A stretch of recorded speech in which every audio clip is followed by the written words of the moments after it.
Shabbat. Itamar Israël ben... Ah, et Itamar Israël ben Hélène Talia. Bezrat Hashem. Allez, on va faire un petit jour, aujourd'hui un petit jour condensé. Ça marche comme ça. Une fois, il y a Rabbi Yosef. Rabbi Yosef, c'est le fils de Rabbi Yoshua ben Levi. Dans la Gemara, il est parti comme ça. Et il a eu une maladie. Et donc, il s'est mis au lit. Et petit à petit, sa maladie, elle a commencé à aller de pire en pire. Jusqu'à que l'ol et nous, il est mort. Il est mort. Et il est revenu à la vie. Donc, qu'est-ce qui s'est passé? Il a eu une expérience de mort clinique. Comme on voit beaucoup aujourd'hui dans les hôpitaux, dans beaucoup de gens qui font des comas et des choses comme ça. Très bien. Donc, il a eu cette expérience de mort clinique. Donc, vous savez très bien que son père, dès qu'il s'est réveillé, il était très heureux. Et à un moment, quand on a pu parler, il est venu. La première question qu'on pose à une personne comme ça qui est morte et qui est revenue à la vie, qu'est-ce que tu as vu? Qu'est-ce qui s'est passé? On a eu le cas ici dans la communauté de Ethan, le fils d'Eric, Hachem, qui lui aussi qui a vu des choses. Donc on lui dit voilà, qu'est-ce que tu as vu? Alors il lui dit, papa, bon, on n'oublie pas que son père c'est Rabbi Yoshua ben Levi, donc d'accord, c'est Tana dans la Gemara là-bas. Et il vient comme ça, il lui dit, papa, regarde, moi j'ai vu un Olam Hafour. J'ai vu ici des gens qui sont ici dans ce monde-là, tzadikim, et j'ai vu aussi des gens qui sont dans ce monde-là, on les voit comme des petits, des Réchaïm. Et quand je les ai vus là-bas, c'est les Réchaïm qui apprenaient la Torah aux tzadikim, les tzadikim qui écoutaient. Et je voyais que les tzadikim, ils étaient très petits dans ce monde là-haut, et dans ce monde-là qui sont très grands. Alors j'ai pas compris, c'est Olam Hafour, je comprends pas. Son père, il sourit comme ça, il dit ah, Béni, tu sais pas que il y a des babas ici, tu vas les voir, qui sont peut-être même à Maharet, qui ont appris quelques psukim, des choses par cœur, et on va les voir, ils ont quelques petits dons peut-être de voyance, et qui vont payer beaucoup d'argent, et tout le monde vient et les vénère et les salue, alors que en fait ils sont rien, et aux yeux d'Hachem ils sont rien. Il dit papa, c'est pas ça. Sinon je t'aurais pas dit, le ridouche il est quoi? Il est que en fait, les gens que j'ai vus moi ici, qui sont tzadikim, qu'on croit, qui sont vraiment des raves, qu'est-ce qui se passe? Ils sont là-bas comme beaucoup plus petits que ce qu'il y a. Alors il lui a dit, je n'ai pas compris. Alors il a expliqué à son père. Il lui a dit, papa, il lui a dit, regarde, Akadosh Baruch Hu, quand il a créé une personne, il l'a créé avec un potentiel. Alors comment ça se passe? Ça se passe comme ça, qu'on voit, on va prendre ce kéli-là, et tu peux me donner un petit, un autre, donne-moi celui-là. Très bien. Et il lui dit alors, papa, écoute, regarde, qu'est-ce qui se passe? Akadosh Baruch Hu, il a créé des neshamot, avec des potentiels. Il a créé, maintenant, des grandes neshamot, qui sont comme ça avec ce potentiel-là, et des plus petites neshamot avec ce potentiel-là. Il dit maintenant qu'est-ce qui se passe? Il dit que Akadosh Baruch Hu, lui, qu'est-ce qu'il voit? Lui, il voit qu'est-ce que l'homme il a rempli ici dans ce monde. Donc quand Akadosh Baruch Hu, il a envoyé une neshamot ici, dans ce monde-là, il a envoyé une avec une grande neshama, une avec une petite neshama. Maintenant, qu'est-ce qu'Akadosh Baruch Hu, il va regarder? Il ne va pas regarder qui c'est qui est le plus grand, parce qu'Akadosh Baruch Hu, il lui a déjà donné les limites et le potentiel qu'il a à atteindre. Il va regarder Akadosh Baruch Hu, qu'est-ce qu'il a rempli dans sa neshama, le potentiel qu'il a donné. Et il dit, c'est ça Olam Hafour.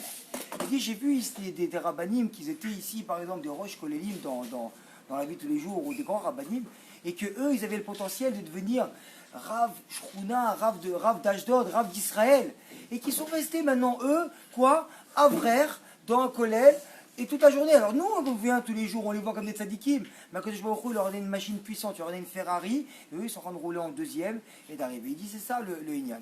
Le Inyan, c'est que Akadosh Baruch Hu, quand il ramène un homme, il ne le voit pas comme nous, on voit les yeux. Comme nous, on le voit avec nos yeux. Il voit que, quand on prend, et qu'il ramène un homme avec une grande neshama dans ce monde-là, Akadosh Baruch Hu, il nous demande à nous de remplir. Alors ça veut dire quoi?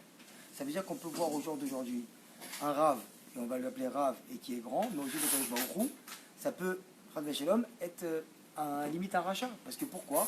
Il n'a pas rempli son potentiel à fond.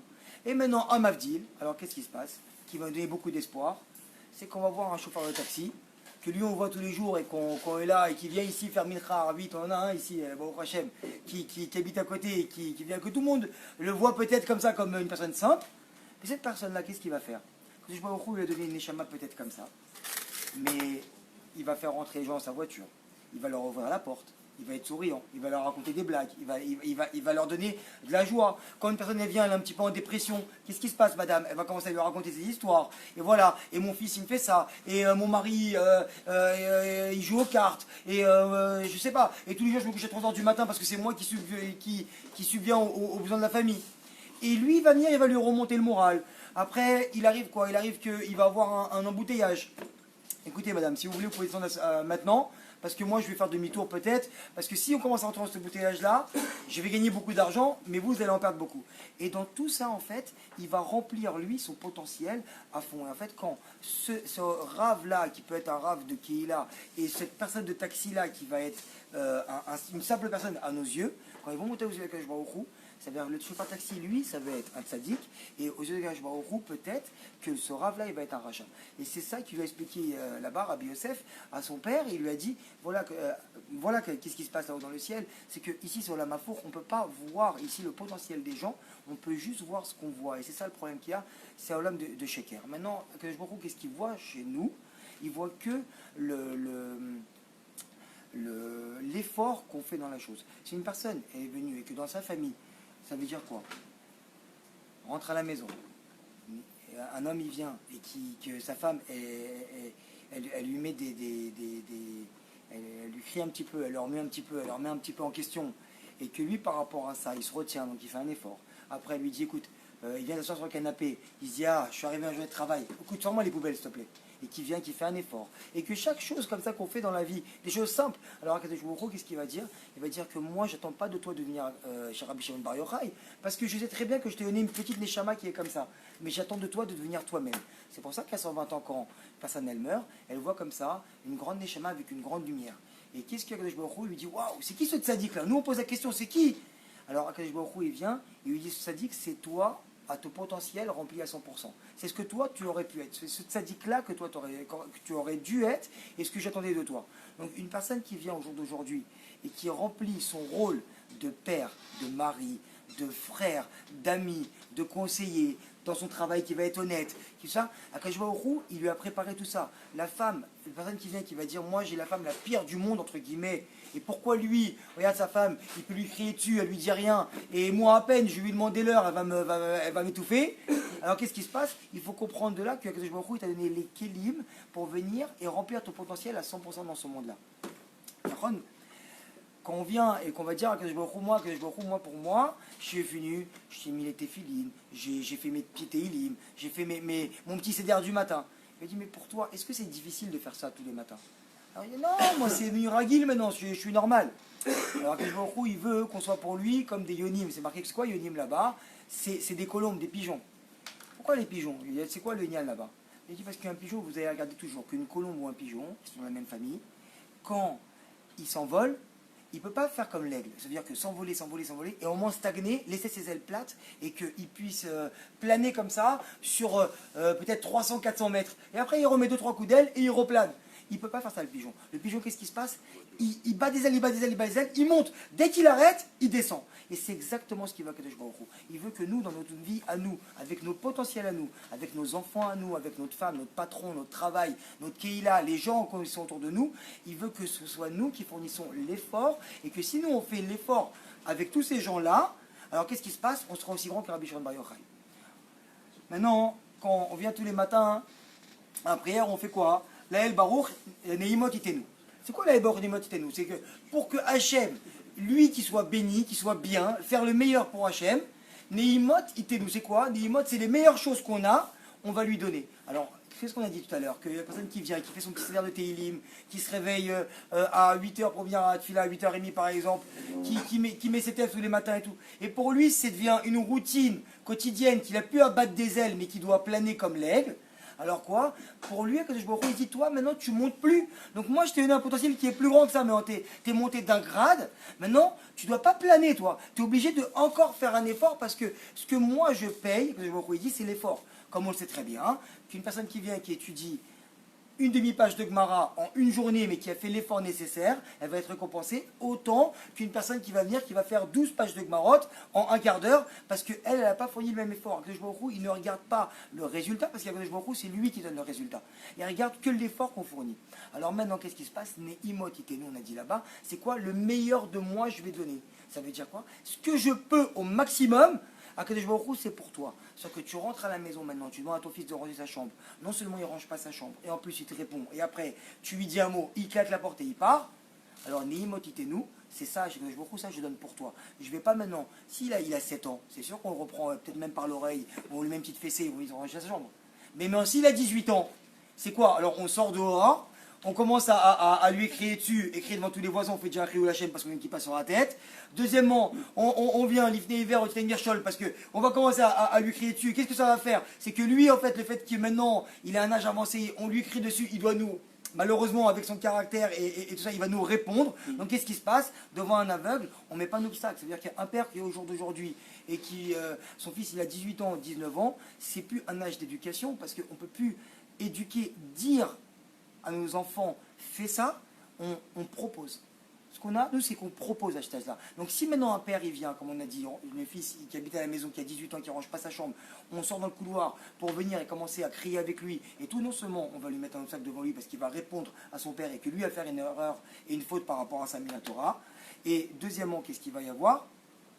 Il va y voir qu'on ne va rien arranger dans l'histoire, on ne va que rentrer dans un gouffre, et donc qu'est-ce qui se passe? À ce moment-là, c'est à ce moment-là qu'Akadosh Baruch Hu te dit, voilà, le meilleur, tu vas le donner pour moi. Ça veut dire qu'à ce moment-là, toi, tu vas te contenir, ton fils, il a 18 ans, même si c'est un peu l'âge bête, comme on dit comme ça, il va réfléchir, il va rentrer à la maison, il va te demander pardon tout seul. Si toi, tu t'es contenu, ça va faire comme une télécommande.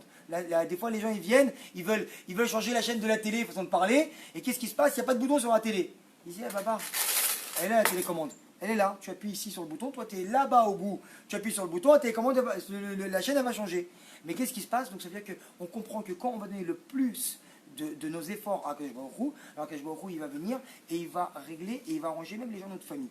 Comme dans Messiah Yesharim, il dit, j'ai déjà donné cet exemple-là, c'est qu'il dit qu'une personne, si elle arrive à se parfaire dans son Limud Torah, le plus important qu'on souligne, qu'on redit, et Baruch Hashem, c'est ça qu'il faut travailler. Parce que le Limud Torah, c'est qu'un chemin pour arriver aux bonnes midot. Pour avoir, entre guillemets, des bonnes midot, ça veut dire quoi? Avoir un bon caractère, facile à vivre, bien à la maison, gentil, agréable. Tout ça, d'accord? Donc c'est se contenir, c'est pour nous. Donc si une personne, elle vient, et qu'elle arrive à avoir les meilleures midot par rapport à son potentiel, comme on a dit au début, qu'elle fait sa avodat Hashem comme il faut, alors, Messiah Yesharim, il dit quoi? Il dit que même si la personne elle a un chat qui est autour de la maison, l'influence ça va être telle que même son chat, il va même plus aller chasser les souris, tellement qu'il va être influencé par le bien que l'homme il lui dégage. Alors quoi? Qu'elle va remer sur les enfants, qu'elle va remer sur la femme, qu'elle va remer sur les amis, qu'elle va remer sur tout le monde. Ça veut dire qu'est-ce qui se passe? Si nous on se travaille nous-mêmes en faisant l'effort, alors qu'Akadosh Baruch Hu il va venir, il va nous régler tout ce qui est autour de nous. Un jour il y a eu un élève comme ça qui est venu voir le Rav Shvadron et il avait l'habitude de venir à ses shiurim. Il lui dit, Rav, je suis obligé de vous dire, mais dimanche soir prochain, je ne pourrai pas être là. Alors Rav lui dit, pourquoi tu ne pourras pas être là? Je ne pourrai pas être là, Rav, je ne peux pas être là. Et bon, le Rav qui n'a pas l'habitude d'assister, mais qui a dit peut-être qu'il y avait un problème à la maison et tout, donc il lui a dit, écoute, dis-moi, je t'ordonne de me dire pourquoi tu ne vas pas être là. Parce que si peut-être il y a un problème à la maison, moi je peux venir le régler. Il lui dit non, Ras Vechem, il n'y a pas de problème à la maison, mais là c'est le dernier, c'est la finale du mondial, je ne pourrai pas être là. Le Rav il dit mondial. Il dit, non, le Rav Shvadron il est chivat la journée, il dit c'est quoi mondial? Et il fait mondial, ballon, cadeau régel, foot, taper, goût. Je connais pas. Il dit quoi tu connais pas? Il lui dit alors Rav, je vous explique. Vous voyez, il y a un ballon, il y a une équipe et une autre équipe, et maintenant qu'est-ce qui se passe? On doit mettre le ballon dans le goal. Alors il dit, c'est quoi le goal? Il dit, un carré comme ça où on rentre dans un filet et on met. Et celui qui a mis, il a gagné. Il fait, bah c'est facile, alors on prend une balle, on met dedans. Il fait, non, Raph, c'est pas comme ça. Il y a un gardien devant les cages, devant les buts. Il y a un gardien, ça c'est trop facile. Et tout la chorma de Amavdil de là-bas, c'est quoi? C'est de prendre le ballon et de feinter le gardien pour le mettre dedans. Et là, on a gagné. Et ça, c'est plus important qu'un shiur de Torah. Il fait, mais vous pouvez pas comprendre. Il Il lui dit, alors c'est quoi maintenant le Inyan? C'est-à-dire que si maintenant ça aurait été facile de mettre le ballon, ça aurait été normal, d'accord? Et il n'y aurait pas eu tout cette montée-là par rapport au foot, d'accord? Que les gens, ils kiffent grave le foot. Mais qu'est-ce qu'il y a? S'il n'y avait pas eu de gardien, donc c'est-à-dire que plus c'est dur, alors quoi? Maintenant il comprend que plus c'est dur, et plus ça vaut le coup de kiffer.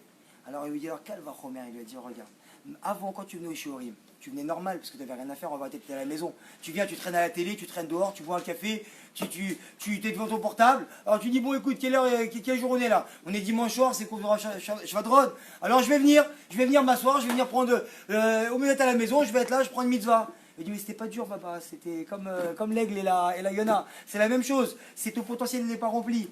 Mais maintenant qu'il y a le match de foot, toi tu es en train de m'expliquer qu'il y a un gardien. Alors maintenant ton gardien c'est qui? C'est le match de foot. Alors il a dit, maintenant que c'est dur, tu vas vraiment prouver à Kadosh Baruch Hu que tu ne vas pas en mondial et que tu viens au cours. Alors je t'ordonne de venir au cours. C'est comme ça que tu vas venir et que tu vas travailler ton cœur pour pouvoir augmenter. Et vu que toi tu vas augmenter, alors Kadosh Baruch Hu il va te faire du bien. Voilà, c'était tout pour aujourd'hui.